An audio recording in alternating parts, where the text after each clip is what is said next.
everybody. I'm Sherry Kane. And I'm Dr. Len Horowitz. Thanks for joining us.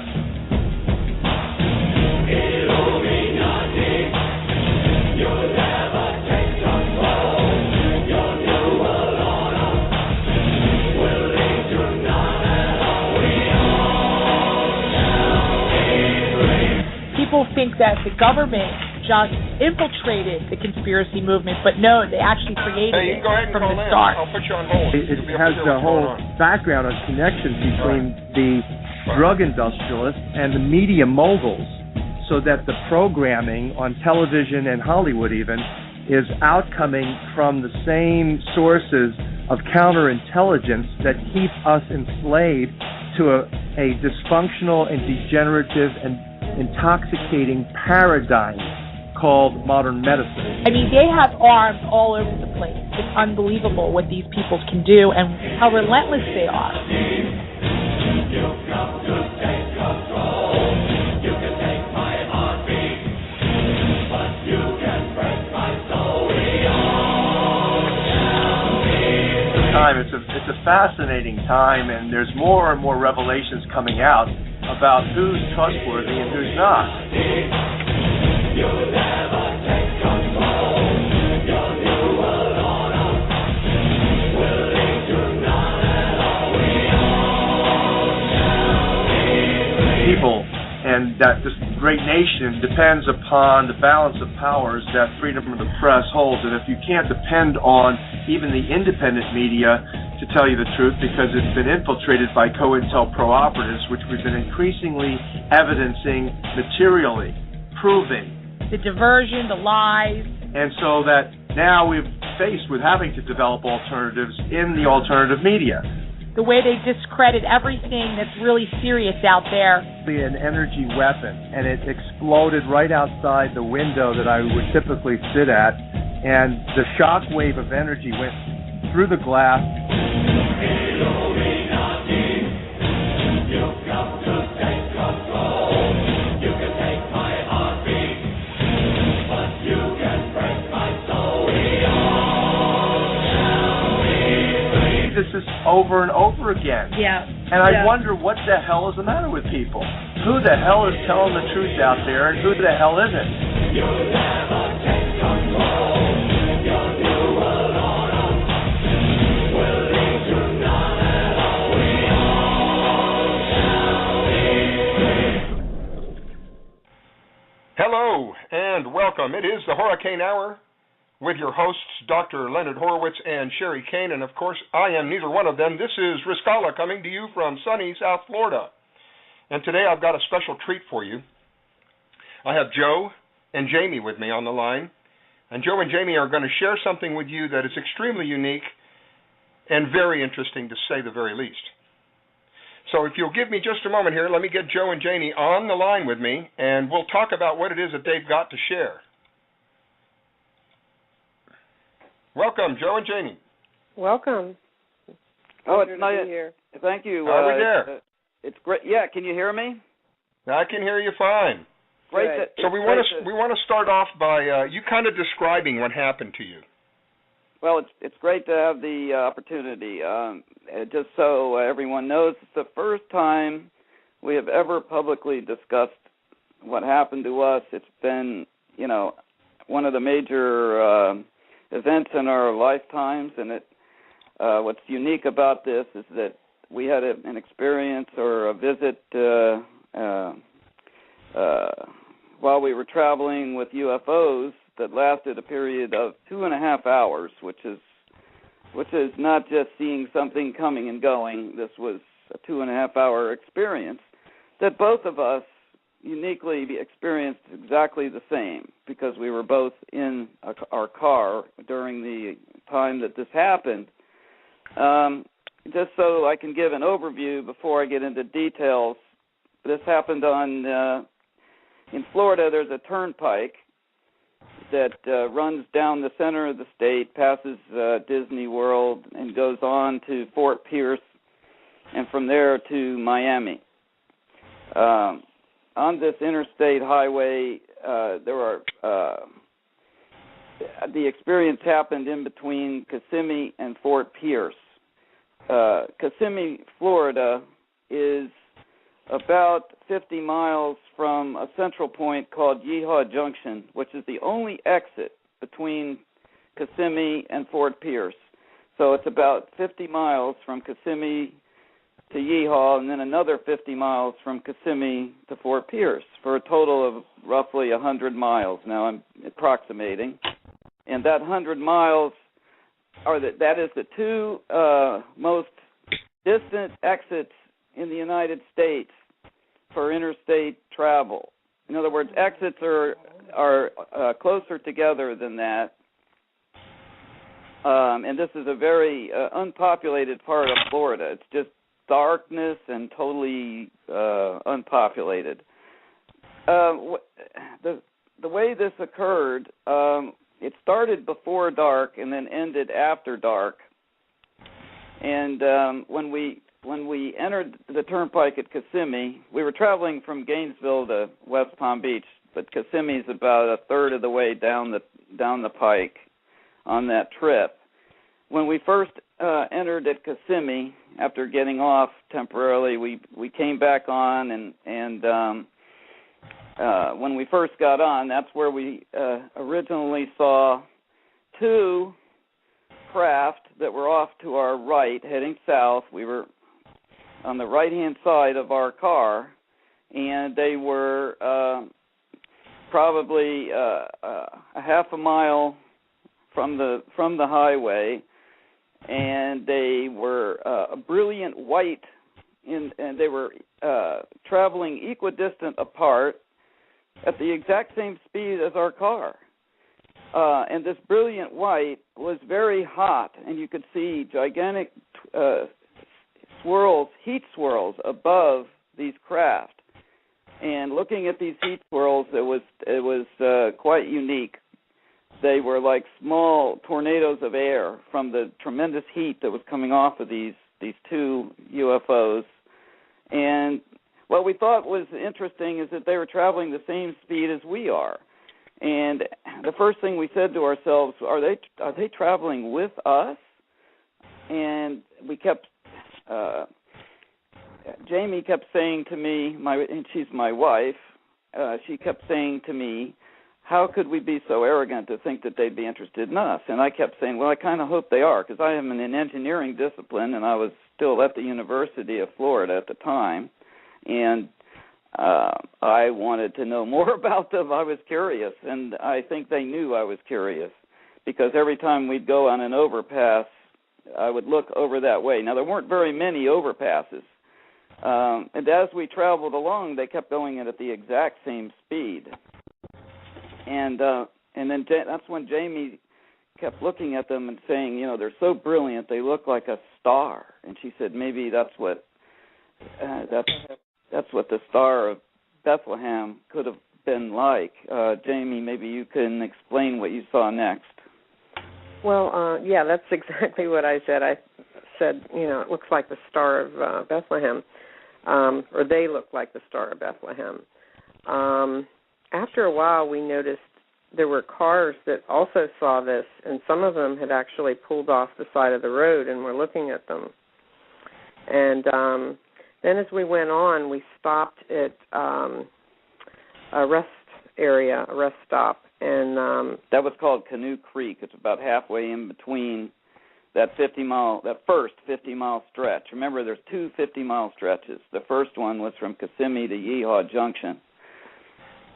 And anyway, I went in to use the restroom, and when I came out, Joe had we were traveling with our German Shepherd, and he was outside of the car with the dog, and he was just staring over because these lights had stopped behind some trees, and they were lit up. And he had even told people, look over there, that, there's craft or something, UFOs that are behind those trees. That's what those lights are. And I really don't know what the people thought of them, but remember now it had turned dark. Yes. So we had seen these before dark and after dark, which is another unique thing.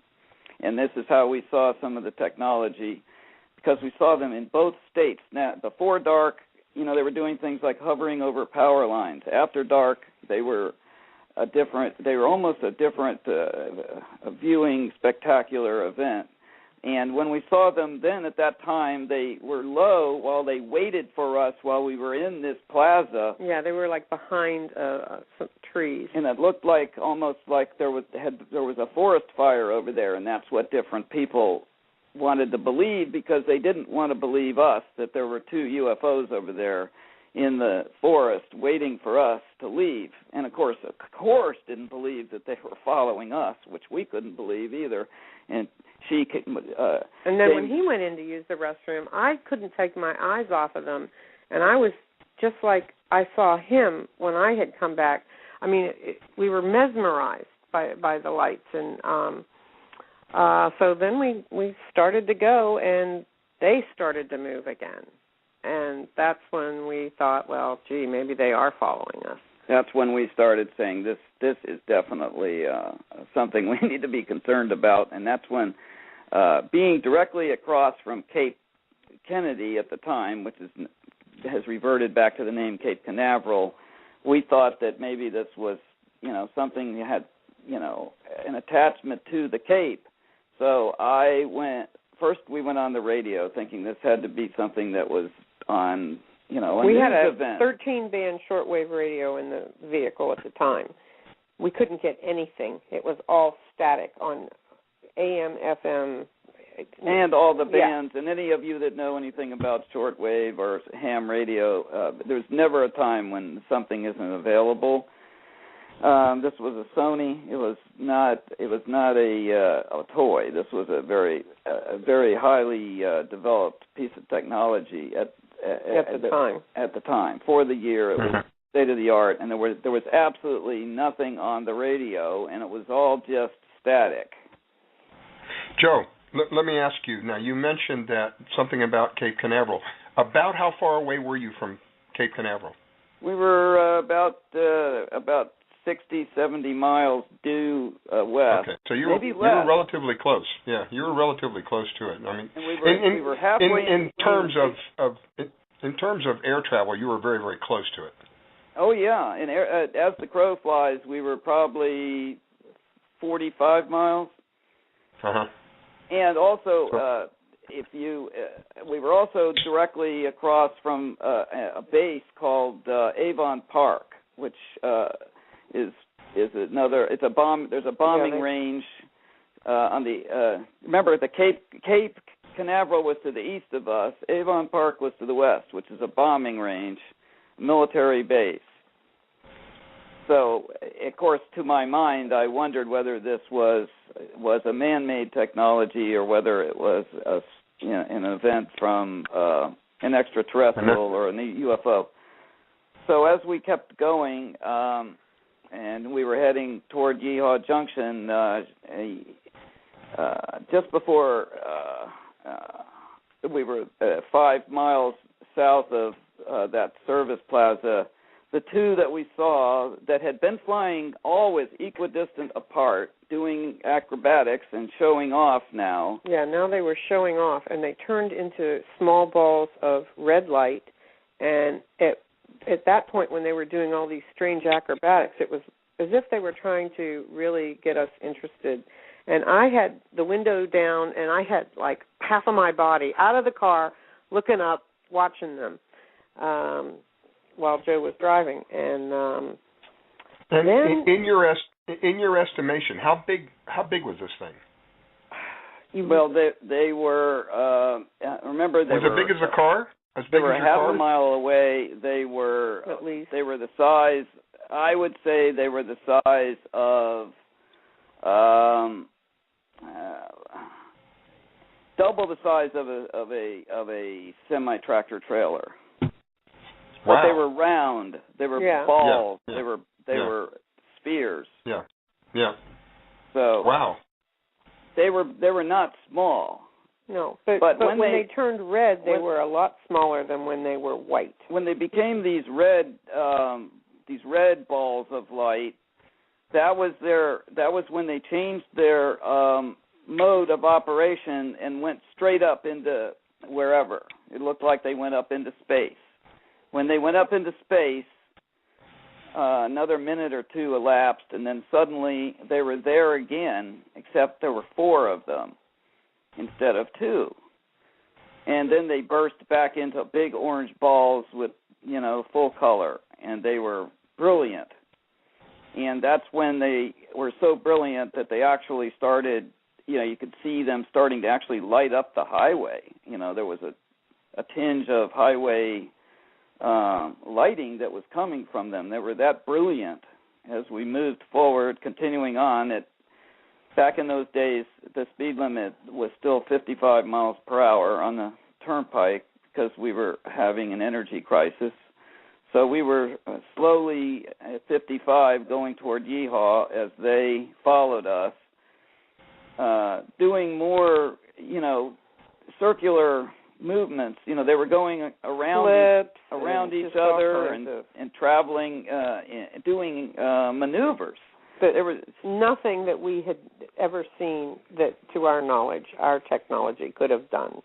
But they were doing it for our pleasure, which we couldn't understand at all. She kept saying, how could we be so arrogant to think that they could possibly be interested in us?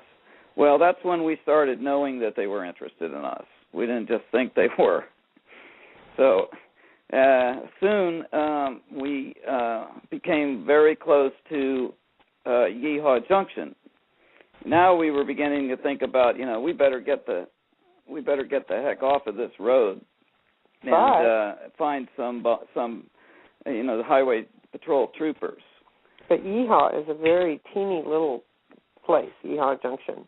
And we thought that surely they were going to disappear, that they wouldn't fly over the lights, that they would go away once we hit Yeehaw, because we hadn't gone over any cities or any lights, for them to fly over. It's pretty barren. Yeah, where you're the at only is pretty settlement barren. for that entire distance, remember, the whole entire distance was 50 miles plus 50 miles, roughly 100 miles, with Yeehaw roughly in the middle. Mm-hmm. So we see Yeehaw coming. And they did turn off their lights. And then halfway past the lights of Yeehaw, they all of a sudden turned on. Right while we were there at Yeehaw. Boom! Right over Yeehaw, there were now, instead of 4, there were 6.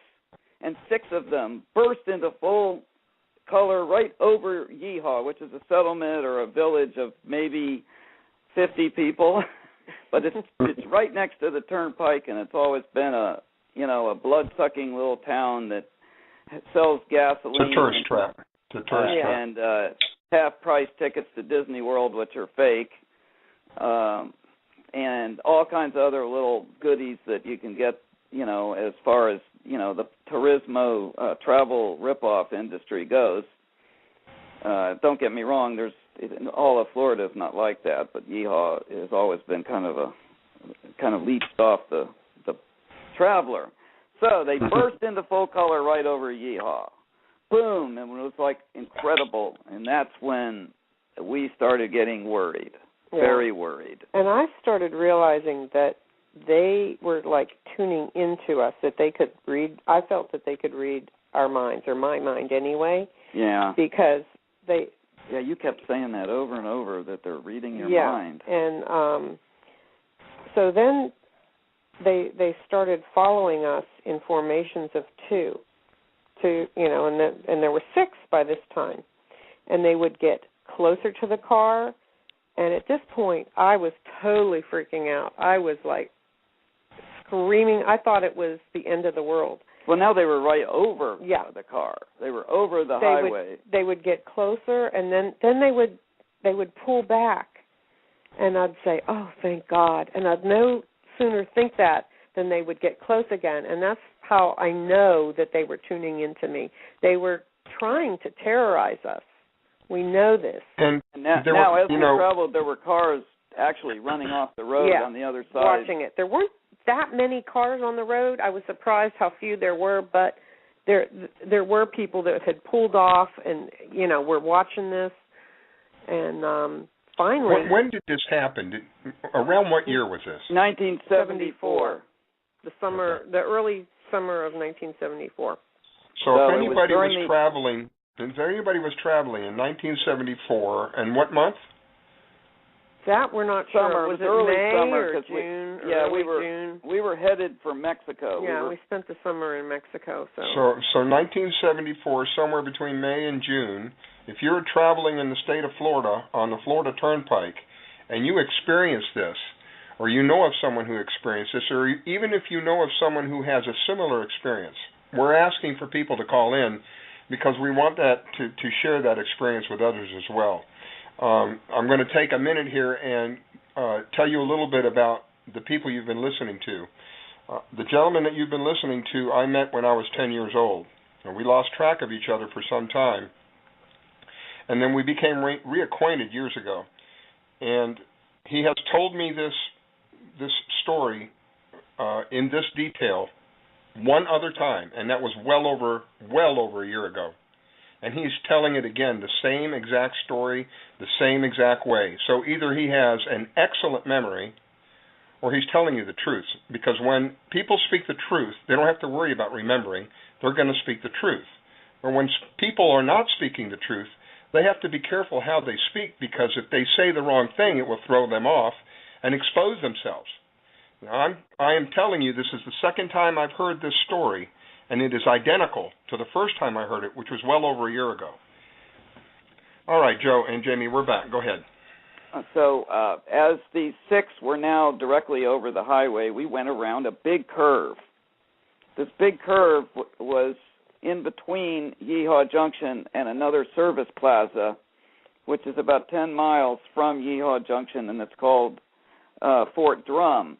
Now, as we went around this curve, you could see them flying. I look in my rear view curve. mirror, and Jamie looks into her rear view mirror, and of course the dog didn't. Our dog was in the back seat, and was kind of cowering, and she was even kind of noticing what was going on. But when we went around the curve, they're coming around the curve almost like airborne vehicles traveling on the turnpike. And then there was one other car, just one other car, and we didn't want to be alone because we knew that they were after us, or at least it sure seemed like it. And we kept honking at this man. He was all alone, and the road was actually lit up very bright. I could see him. You could see this man in his car, and he didn't know what we wanted. He thought maybe we were drunk or crazy, and he got behind us, because we kept trying to signal him to look back with our thumb, look back, and he got behind us, and then he decided, okay, these people are nuts, I'm going to get out of here. And we didn't want to be left alone, so we kept up with him, and finally he saw what we were talking about, and you could see the expression of fright on his face. Oh, complete terror, yeah. Yeah, and he floored it, and we floored it, and we had the car going over 100 miles an hour, and so we were going 100.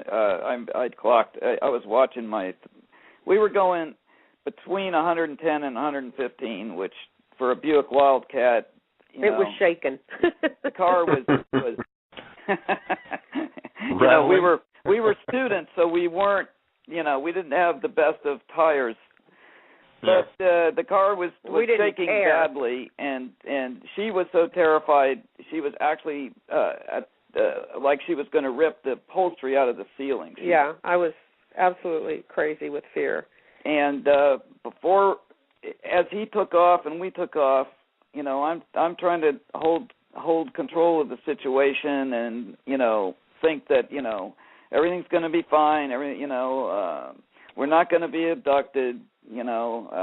Back then we hadn't heard much about experiences like this, because they hadn't been, there was no internet, and there wasn't that much being publicized, and Project Blue Book wasn't very well known, and it wasn't well done anyway. So at the time, we just suddenly, here we are about 45 miles from Fort Pierce, which was the next exit, and that's when and there's a lot more to the story, but I'm keeping it short because I don't want people to lose track of the general idea here. All of a sudden, it was, here we are we're almost at Fort Pierce. Yeah, we see the sign in the distance, Fort Pierce. We have no recollection of going through a dark highway of 45 miles. We absolutely had no recollection of passing that Canoe Creek Service Plaza, where I would have absolutely gotten off beyond a doubt, with her screaming and myself being terrified as a young engineering student and architecture student. Wanted to pull in. I wanted to have a place for refuge, but Canoe Creek just didn't exist in my brain. Something had happened. My brain had been. We didn't remember passing it. I was having a senior moment at a young age, and the Service Plaza, it wasn't in my mind, and it didn't exist, and we didn't pass it, and suddenly we're 45 minutes forward in our travel with absolutely no recollection of what happened to the other car that we were traveling with. We didn't see him. We didn't see them, the lights, and it was like, oh, wow, they left. And it was this.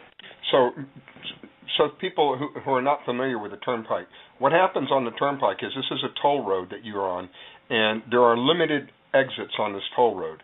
And from the beginning to the end, there are certain places that you can pull in to the turnpike where it's like they have restaurants and restrooms, and you can get gas for your car and stuff like that. It's a service center. But it's still on the turnpike.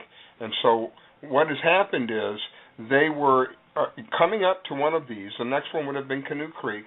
And only thing they can remember is Fort Drum, not Canoe Creek. Fort Drum is Canoe Creek is the one between Yeehaw and Kissimmee. And Fort that's Drum the one is the one missing between Yeehaw and Fort Pierce. And that's the one that's missing, correct? You don't recollect ever being there. 20-some years before we realized that it was there and that we missed it.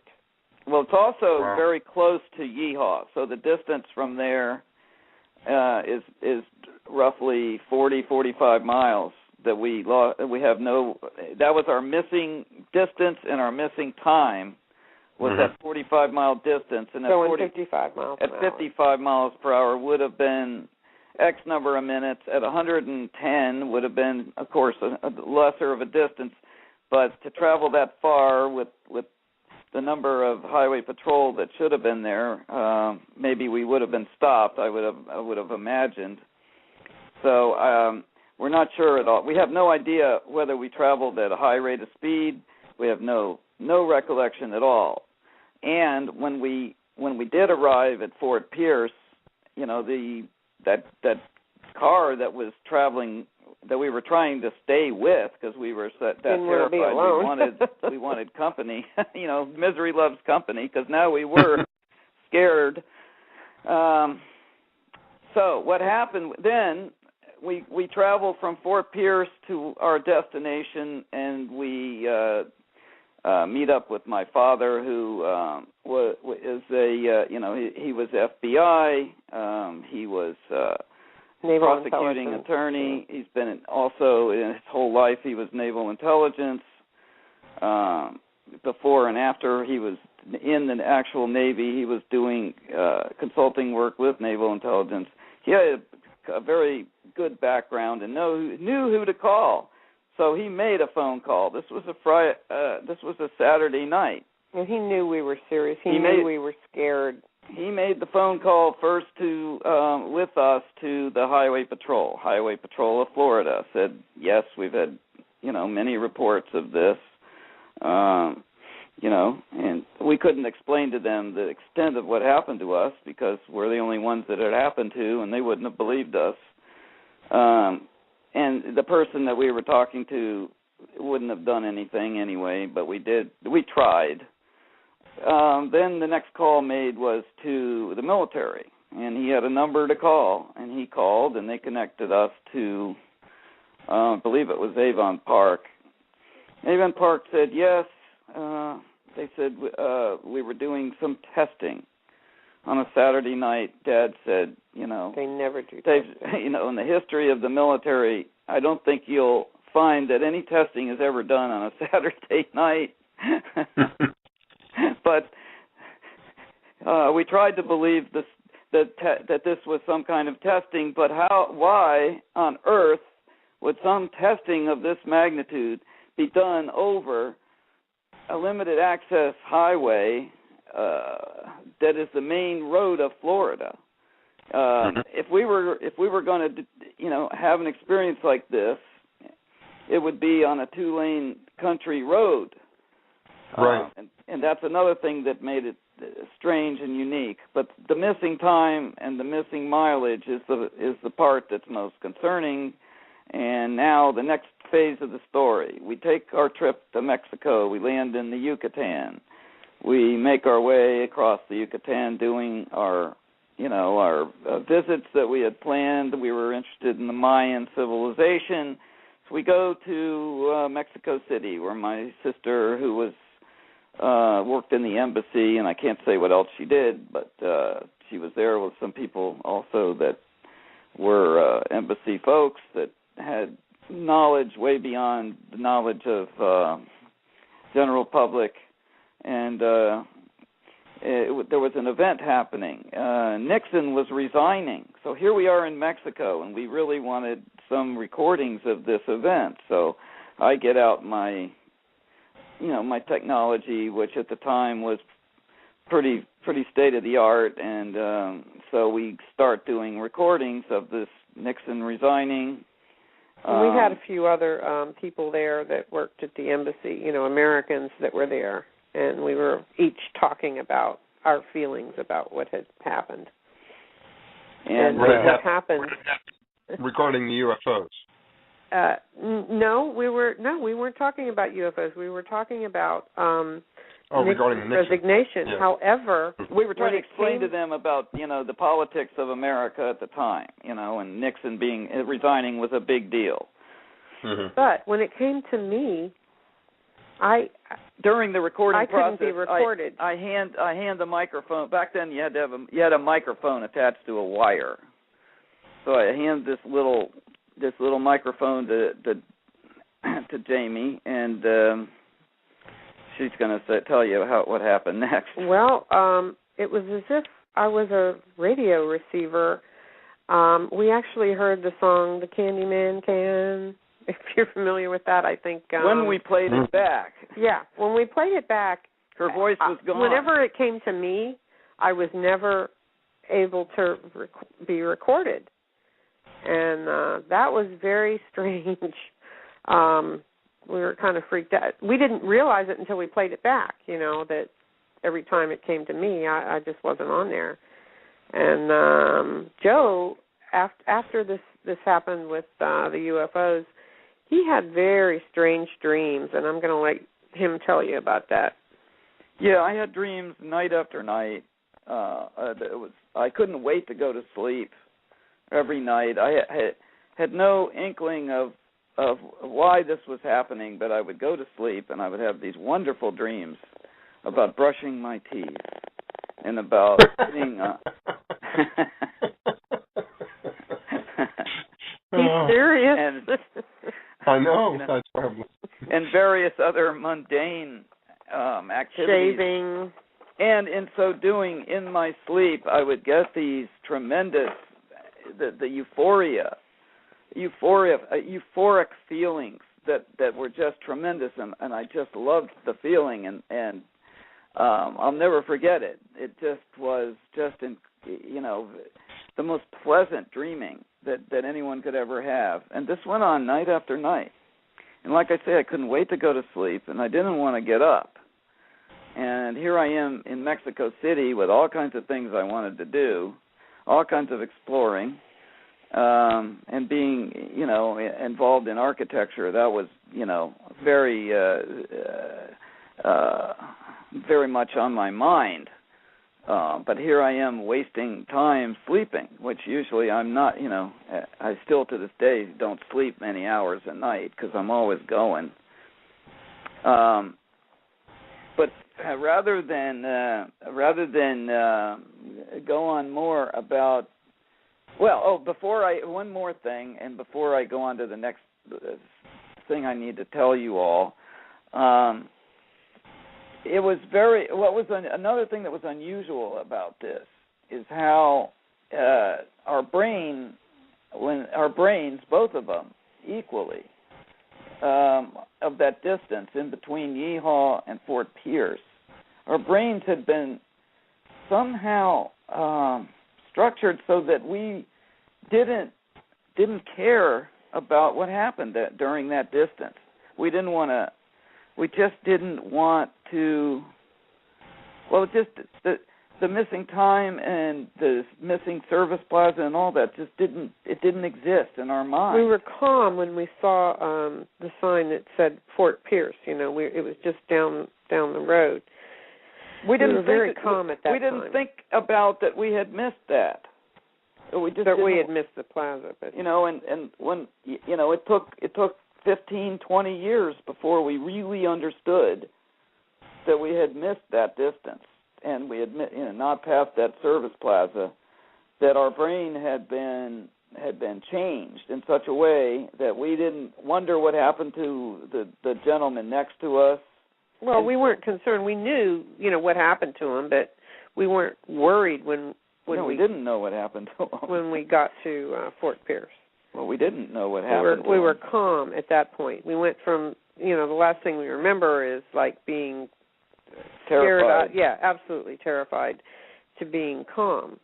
It was like we went to sleep and woke up. Mm-hmm. We went to sleep at Yeehaw Junction and woke up at Fort Pierce. That's what it was like, and we had no recollection of what happened. Now, I just need to read. This was an email that we saw, and it was written in 2002, and it was it's called. Okay, wait a minute, Joe.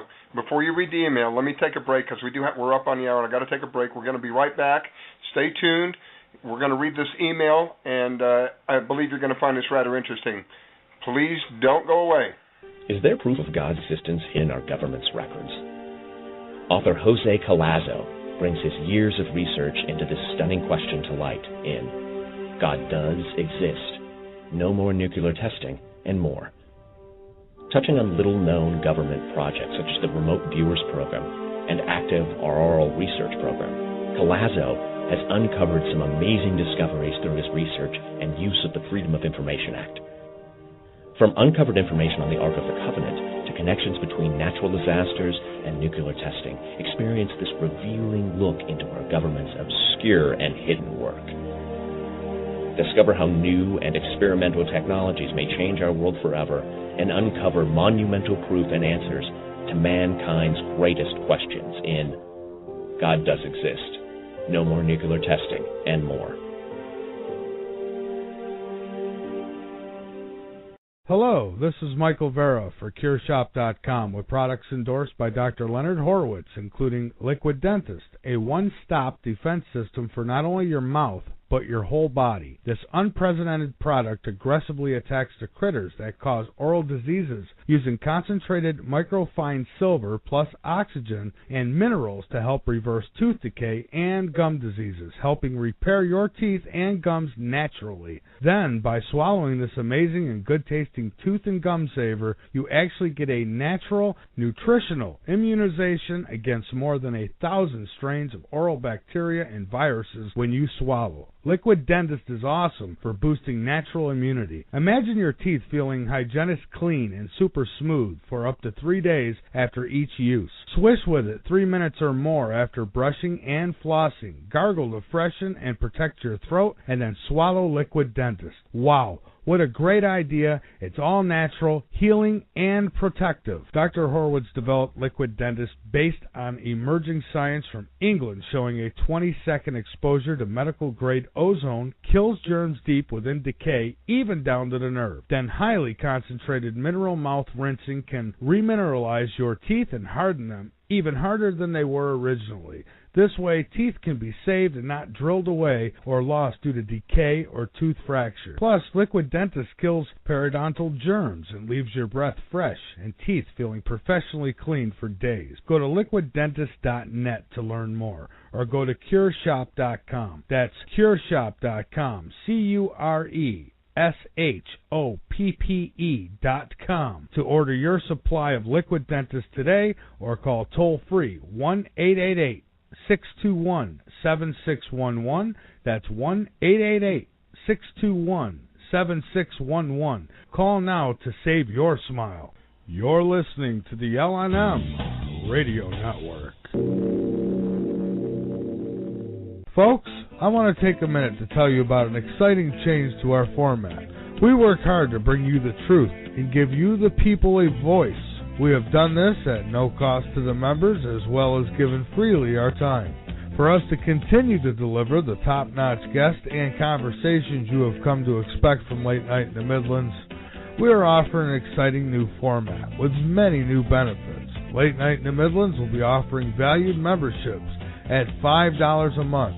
That's about 16 cents a day to become a Late Night in the Midlands insider. Benefits to being an insider include the L&M newsletter, 4 years of audio archives, special priority email, as well as call-in priority, access to groups and special offers, full access to all shows on the L&M network, access to contests, product and service giveaways.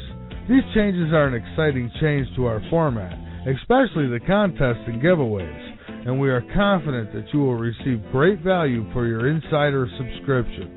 Thank you for your continued support as we change the world one truth at a time. Subscribe now by going to www.latenightinthe-midlands.com and help us help you see behind the curtain. Okay, and we are back, and with me I have Joe and Jamie, who are sharing with you an experience that they had, which would be at the very least unique, an experience of missing time, an experience of missing space. So before we lose any more time, let me bring them back on. Joe and Jamie. Hello, sir. You're back. All right. Well, thank you for this opportunity. Now, in 2002, lo and behold, I discovered this report to the National UFO Reporting Center, posted 3/21/2003. It's entitled "Orange Balls Dancing Over Yeehaw Junction, Florida" on 2202. My wife and I were driving south on the Florida Turnpike. It was about 10:30 p.m. The weather was balmy and pleasant. We stopped off at a rest stop for a moment. Of course, that would have been that Fort Drum I was telling you about. And then it goes, we both made a comment about a very tall guide tower off in the distance, that it was really tall. I am aware of these because I am in the business. As we got back on the road, the two platform lights separated and traveled with the car. Then they traveled over the tree line together at super fast speeds. When we became alarmed, we stopped. They did too. I started back on the highway going 90, and they kept up. I was shocked, so I pulled over again, and again they stopped. We then watched 7 colored, hovering, noiseless balls perform for us in sequence. Then they were joined by 4 more. They did come closer to the car, but still too distant to perceive completely. They were orangish with a swirling center and what appeared to be smoke trails or burning coming from the top. I'm going to stop just for a second because this is the only description I've ever heard of anyone seeing anything like this, and it's exactly like what we saw. These heat swirls coming off the top. You couldn't always see those heat swirls, by the way. No, but I'm going to continue with the email. Then it says, after about 15 minutes of intense praying, we drove off bewildered and stunned, but okay. We later found that there was a loss of about 35 miles or 30 minutes, of which we have no recollection. We were both fully wired at the time. Later, the following evening, we stayed at a hotel in Boca, which is a town along the coast in Florida, south of West Palm Beach, and became spooked when both the TV and microwave began cutting off and on by themselves repeatedly. I experienced trauma for several days, as I am a deeply spiritual person. I am by far the most analytical person alive. I have, in desperation, run through every possible scenario in detail. Is it impossible? The fact that my wife experienced the exact same thing is endlessly comforting. Well, it's amazing that here's someone that almost the same thing happened to, except that ours was of a much longer, more detailed experience. We saw them before dark and after dark. We saw them beginning at Kissimmee. We spent a lot more time with them, but they had the same missing time experience. Now, what you just read, what was that from? That was from an email. It was an email that was sent into NUFORC.org, which is the National UFO Reporting Center, and it was a report that was sent to them. And then later there was an email that had a similar story on here, looking for anyone else that this had happened to. It was on an email address, and we kept trying to, we kept responding to that email address, but the email, it kept coming back. Our emails kept coming back, and we never could find these people. So if anyone knows of these people, we certainly would appreciate meeting them. If they could call in to the show and leave their contact information, I would much appreciate being able to contact them or anyone else that this has happened to. Yeah, and we have also set up an anonymous email so that you can send to this email and not worry that we're going to try to do anything. The anonymous email is Z like zebra, I like India, B like ball, A like apple, L like Linda, L like Linda, A like apple, H like Henry, at yahoo.com. That's Zabala@yahoo.com. You can send an email there if you've had any experience of missing time and missing space. We're trying to find the couple that had almost the same identical experience in almost the same area. Well, it was the same area, but almost the same identical area on the Turnpike. So if you know of these people, or if you are these people, if you could give us an email, send us an email, ZIBALLAH@yahoo.com, and we would like to speak with you and share your experience as well. All right, Joe, we're back to you, Joe and Jamie. One more thing, and I will conclude in this way. We know that we were abducted. We know that we were somehow transplanted from one place to another while the vehicle was moving, which I don't know how unusual that is, but I haven't heard too many times when this has happened. And we also are very sure, but not positive, that there was an implant placed in Jamie, because she was, obviously she was, acting as a receiver and a transmitter. But we are both very much concerned that we don't want to be hypnotized, and there's a point where we just don't want to know what happened. We were so terrified. We don't want to know what happened during the abduction. I don't want to relive that terror, because it's something that I've never. This has affected my life greatly. I mean, I've never forgotten it. We've talked about it to our children every time we're on the Turnpike. I mean, it was a life-changing event. And I happen to have a master's degree. I'm in business. I have a business that deals with designing buildings.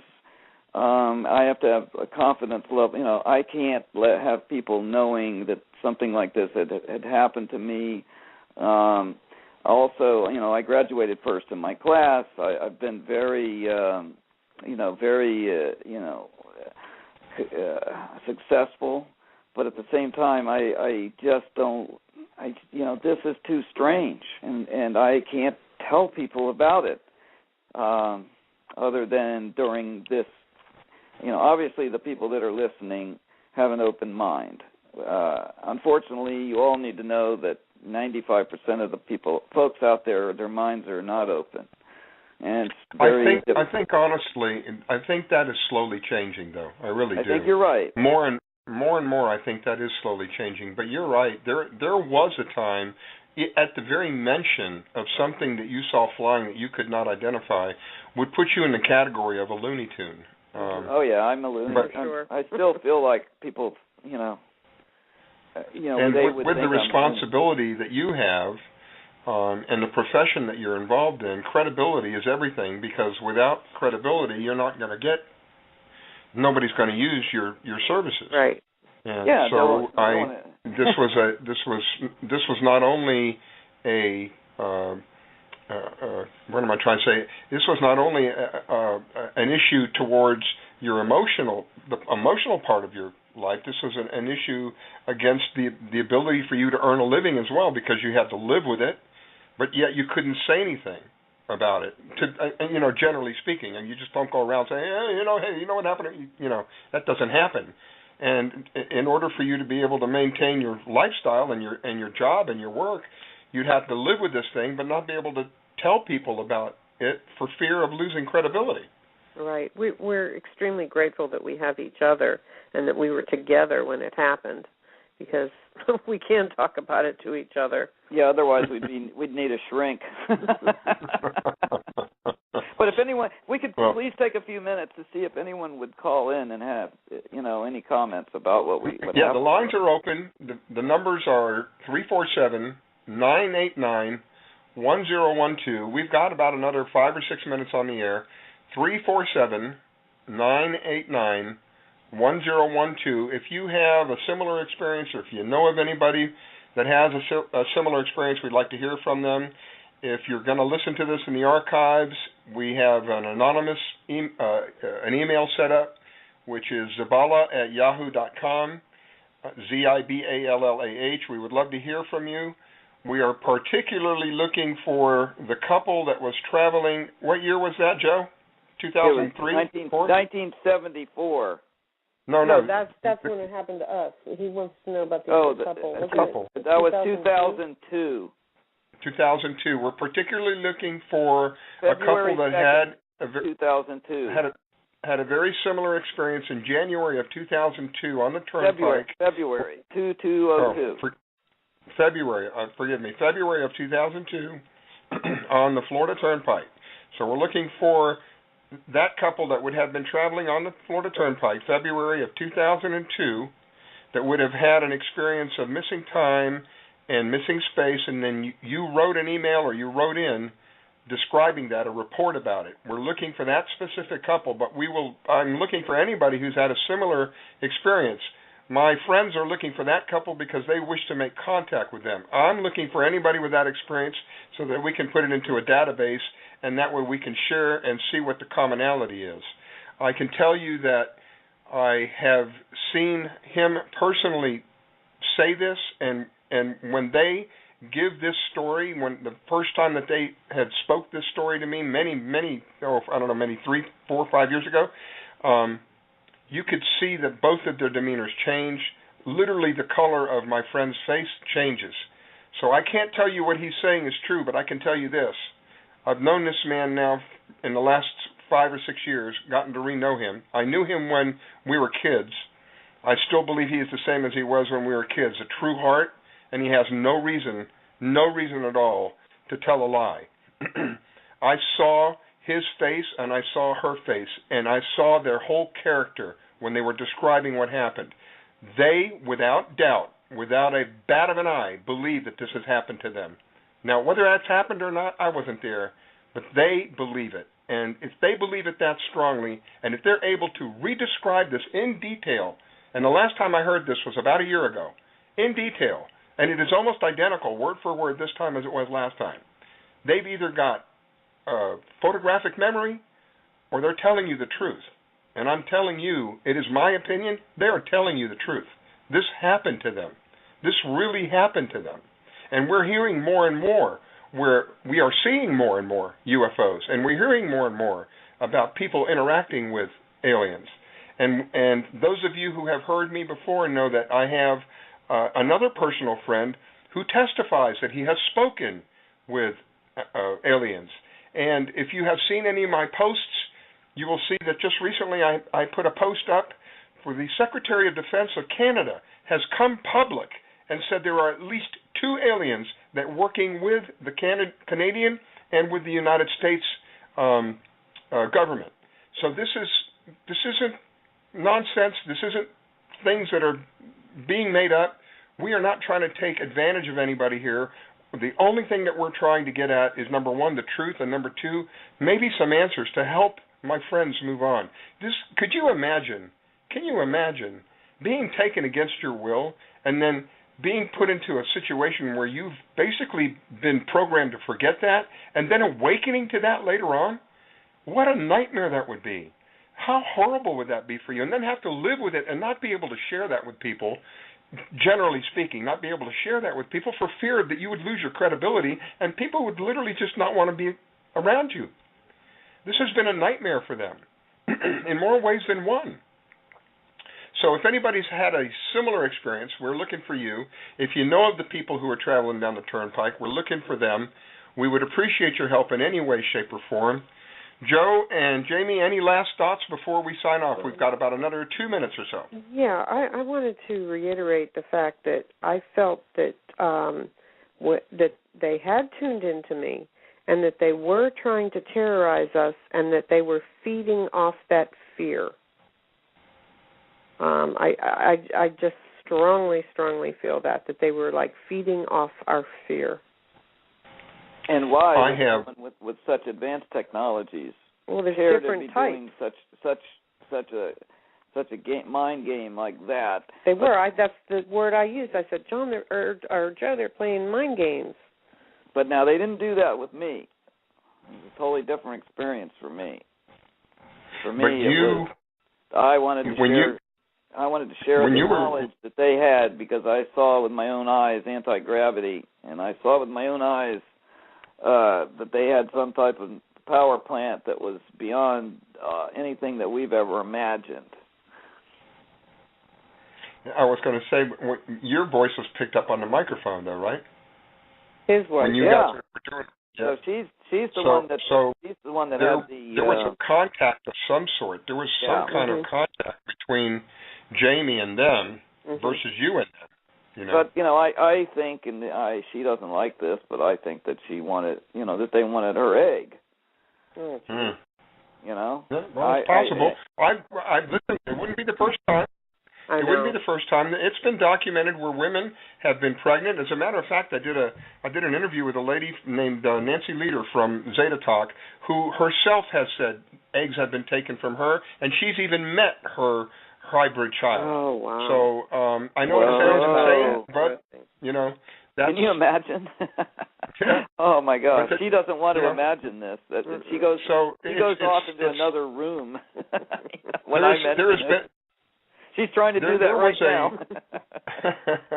There was we're going to run out of time here in a minute. There was a documentary years ago specifically about that subject, where women were pregnant and they were in there. I don't know what term they were in, and all of a sudden they weren't pregnant anymore, and the doctors couldn't explain it, and they called it it basically commode where the body expels the fetus out as you're going to the bathroom, that kind of thing. That was her excuse. Anyway, she was just at that ripe age. I'm telling you, and for some reason I think that was one thing, and then also for some reason they did an implant on her, which is still there to this day, I'm sure. Wow. And she doesn't want to think about it, but we'd like to know where that is also, so we can have it removed. Yeah. We don't think it's active. Well, we don't think as far as we know, we haven't been contacted. We have no memory of being contacted since then. Yeah, we are out of time, you guys. We're completely out. Gotta go. Thank you for listening. Please tune in to the LateNightInTheMidlands.com with Michael Vera. He'll be on tonight with Peter Kling at 9 p.m. Thank you for listening. Be well. God bless.